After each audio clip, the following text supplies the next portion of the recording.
নমস্কার বন্ধুরা, আশা করি আপনারা সবাই খুব ভালো আছেন। আপনাদের সকলের জন্য অনেক সুখ ও সমৃদ্ধি কামনা করে আজ একটি নতুন উপস্থাপনায় যাই। আজকের উপস্থাপনা একটি সুন্দর রম্য রচনা। রচনাকার শ্রী রঞ্জিত দাস এবং অভিনয়ে আছেন শ্রী অসীম ভট্টাচার্য এবং আমি প্রণতি। আসুন তাহলে শোনা যাক। আপনাদের সবাইকে আগেই ধন্যবাদ জানিয়ে রাখি। তাহলে শুরু করি।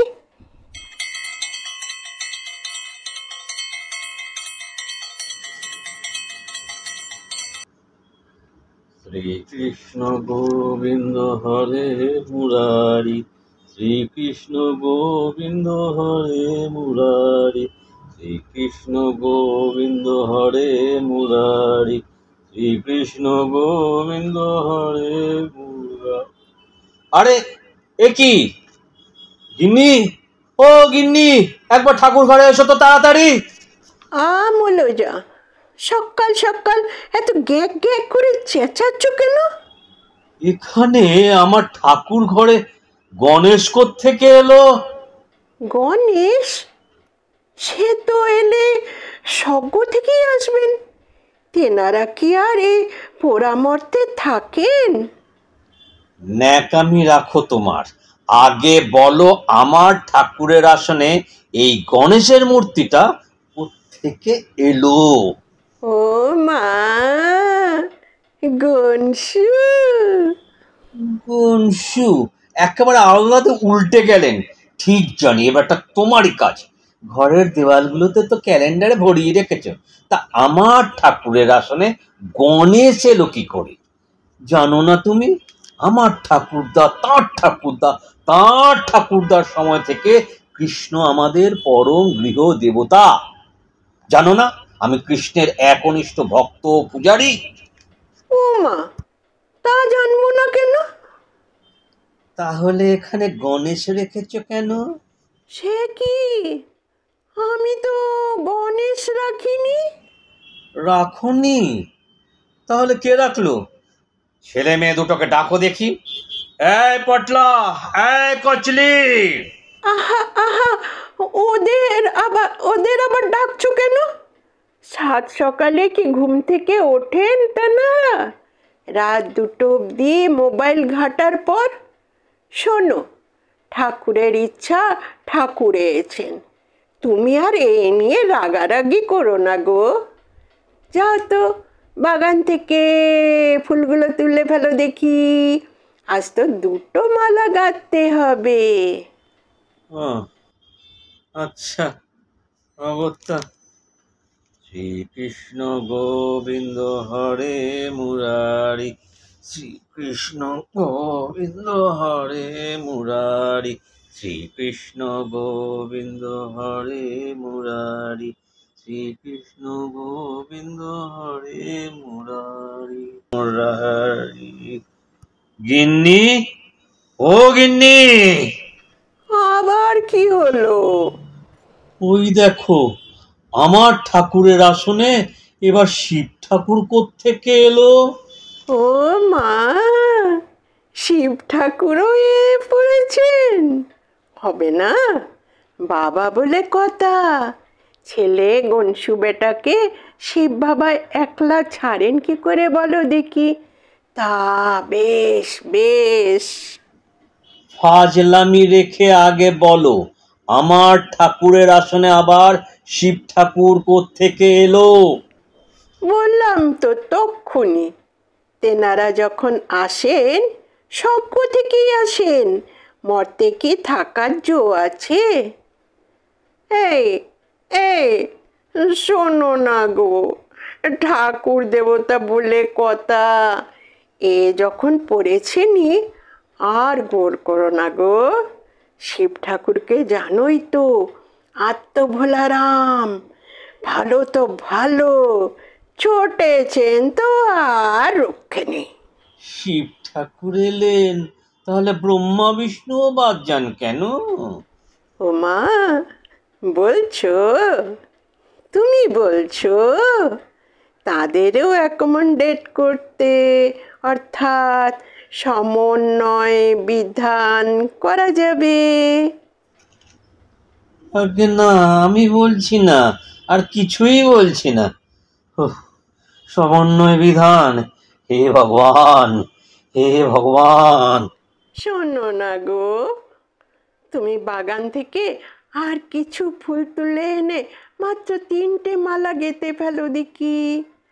আমি এইদিকে ভোগ প্রসাদের ব্যবস্থা করি গিয়ে, কেমন? গিন্নি, তুমি এসব কি করছো? আমরা এতদিন যে বংশ পরম্পরা একনিষ্ঠ কৃষ্ণ পূজা করে এসেছি, তার কি হবে? কি আর হবে? কিছুই হবে না। ওনারা ভীষণ অ্যাডজাস্টেবল, অর্থাৎ অত্যন্ত অভিযোজন সাধ্য।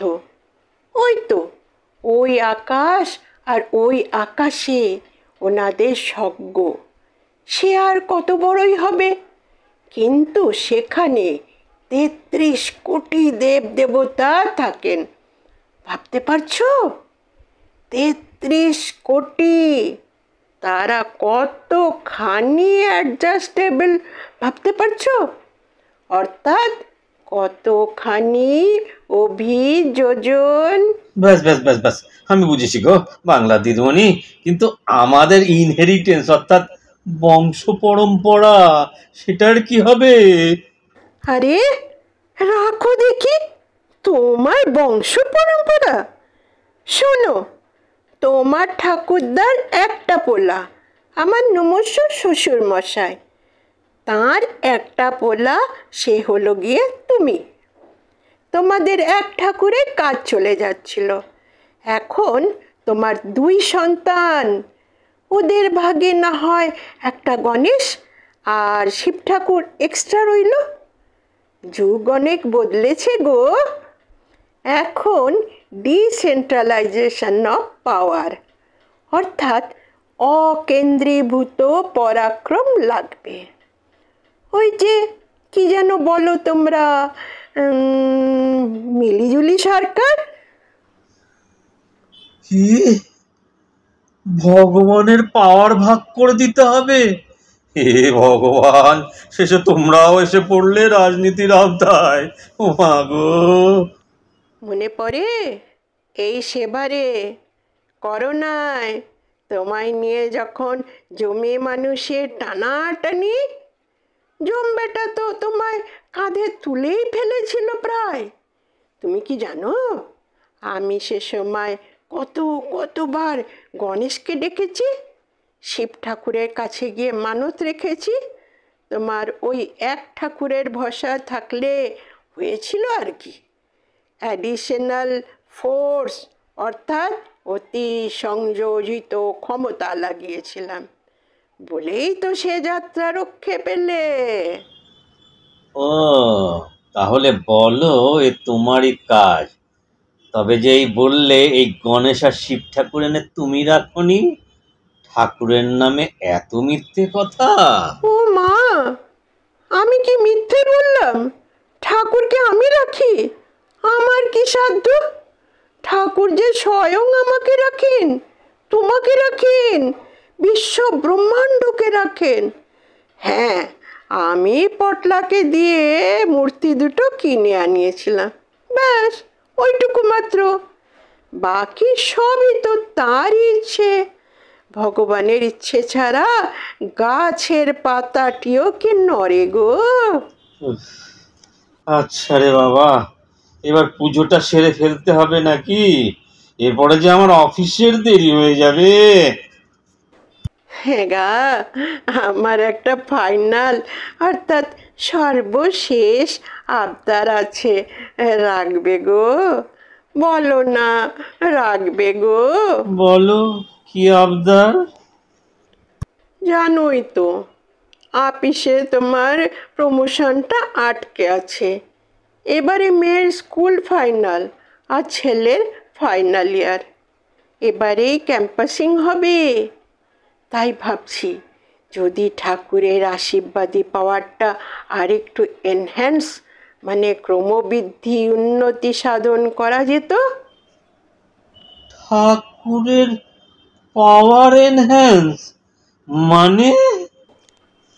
এখন হাইলি ডিমান্ডেড আর সব থেকে পাওয়ারফুল ঠাকুর কে জানো? সে হলো গিয়ে এই বজরংবলী। এনাকেও একটু স্থান দাও গো তোমার ঠাকুর ঘরে, হে গৃহস্বামী। বলো বলো, বজরংবলী কি হে জয়। মধুসূদন, হে গিরিধারী, এবার তুমি রক্ষে করো, তুমি রক্ষে করো। শ্রীকৃষ্ণ গোবিন্দ হরে মুরারি, শ্রীকৃষ্ণ গোবিন্দ হরে মুরারি, শ্রীকৃষ্ণ গোবিন্দ হরে মুরারি, শ্রীকৃষ্ণ গোবিন্দ হরে মুরারি, শ্রীকৃষ্ণ গোবিন্দ